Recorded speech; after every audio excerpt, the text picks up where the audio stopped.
மக்களே இப்ப நம்ம கையில இப்ப நீங்க பாக்குறீங்க பாருங்க இந்த மீன், அதாவது இது வந்து எல்லோ பின் டியூனா ஃபிஷ் அப்படின்னு சொல்லி இங்கிலீஷ்ல சொல்லுவாங்க. இந்த மீன் சைஸை பார்த்தீங்கன்னா எத்தனை தண்டியா இருக்கு பாருங்க. சின்ன மீனே உங்களுக்கு நான் வீடியோவில் காட்டுறேன்.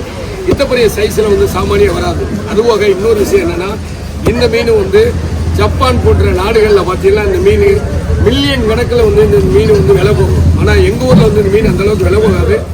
ராமநாதபுரம் மாவட்டம் மன்னார் வளைகுடா பகுதியில் மீன் பிடிக்கச் சென்ற பாம்பன் நாட்டுப்படகு மீனவர் வலையில் சுமார் 3 மீட்டர் நீளம் 112 கிலோ எடை கொண்ட மஞ்சள் வால் கேரை எனப்படும் ஆம்பர்ஜாக் மீன் பிடிபட்டது. இந்த மீனை கேரளா மீன் வியாபாரி ஒருவர் கிலோ 150 ரூபாய் வீதம் 17,000 ரூபாய் கொடுத்து வாங்கிச் சென்றதாக மீனவர்கள் கூறினர். இந்த மீனின் வால் பகுதியில் மஞ்சள் நிறத்தில் தட்டையான கத்தி போன்ற அமைப்பு காணப்படும். இந்த வகை மீன் அட்லாண்டிக், பசிபிக் மற்றும் இந்திய பெருங்கடலில் ஆழமான பகுதியில் வாழக்கூடியது.